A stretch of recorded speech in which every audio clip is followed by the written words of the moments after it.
السلام علیکم ورحمۃ اللہ وبرکاتہ۔ میں ہوں مفتی سلیم، سلام محبت قبول کیجیے۔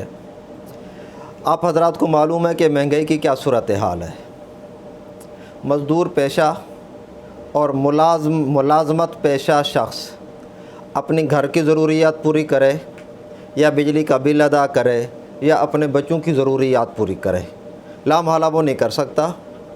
تو مناسب خوراک نہ دیے جانے کی وجہ سے انسان خود بھی اور بچے بھی کمزور رہ جاتے ہیں۔ تو میں اس کے لیے ایک بہترین نسخہ پیش کرنے لگا ہوں، انتہائی سستا اور آسان۔ دیکھیے، دودھ کا جو بل ہے وہ 200 روپے کلو یا 240 روپے کلو کم و بیش مختلف علاقوں میں جو صورتحال ہے۔ اب ملازم پیشہ یا مزدور پیشہ وہ بچوں کو دودھ بھی نہیں پلا سکتا، اور گوشت کی جو قیمتیں ہیں وہ آسمان تک پہنچی ہوئی ہیں، گوشت بھی نہیں کھلا سکتا بچوں کو، خود بھی نہیں کھا سکتا، تو پھر وہ کیا کرے؟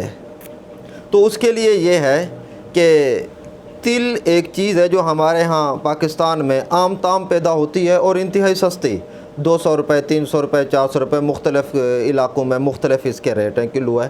تو وہ تل خرید لیں، سفید بھی ٹھیک ہے، سیاہ بھی ٹھیک ہے، لیکن سفید تل زیادہ بہتر ہے۔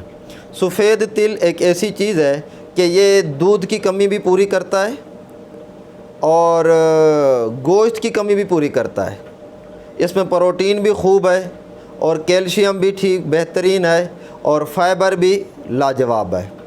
اور اس میں یہ چیزیں ہیں، اس کے ساتھ ساتھ ایک زائد چیز یہ بھی ہے کہ گوشت میں پروٹین ہے لیکن اس کے نقصانات ہیں، دودھ میں کیلشیم ہے لیکن اس میں کچھ نقصانات بھی ہو سکتے ہیں، لیکن تلوں کے اندر یہ چیزیں بھی موجود ہیں اور نقصانات سے بھی خالی ہے۔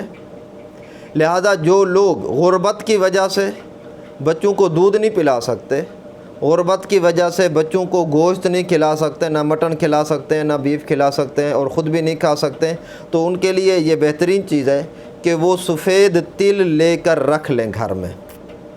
روزانہ صبح کو یا رات کو سوتے وقت جب آسانی ہو، جیسے ممکن ہو، 1 سے 2 چمچ ہلکی سے گڑ اس میں ڈال کر وہ 1 سے 2 چمچ بچوں کو کھلا دیں، خود بھی کھا لیں۔ تو اس کی وجہ سے کیلشیم کی کمی بھی ختم پوری، پروٹین کی کمی بھی پوری، یہ دودھ کا کام بھی کرے گا اور گوشت کی کمی بھی پوری کرے گا۔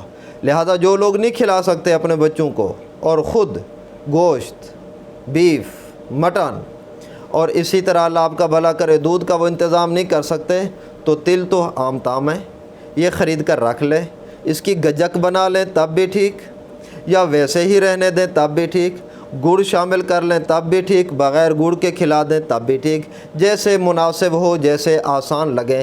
بہرحال یہ چیز بچوں کو ضرور کھلائیں، ان کی ہڈیاں بھی مضبوط ہوں گی، ان میں آئرن کی بھی کمی جو ہوگی وہ بھی پوری ہوگی، پروٹین کی جو کمی ہوگی وہ بھی پوری ہوگی، فاسفورس کی اگر کمی ہے وہ بھی پوری ہوگی۔ یہ بہت ساری چیزوں کا مجموعہ ہے اور قدرت کا ایک انتہائی لاجواب تحفہ ہے۔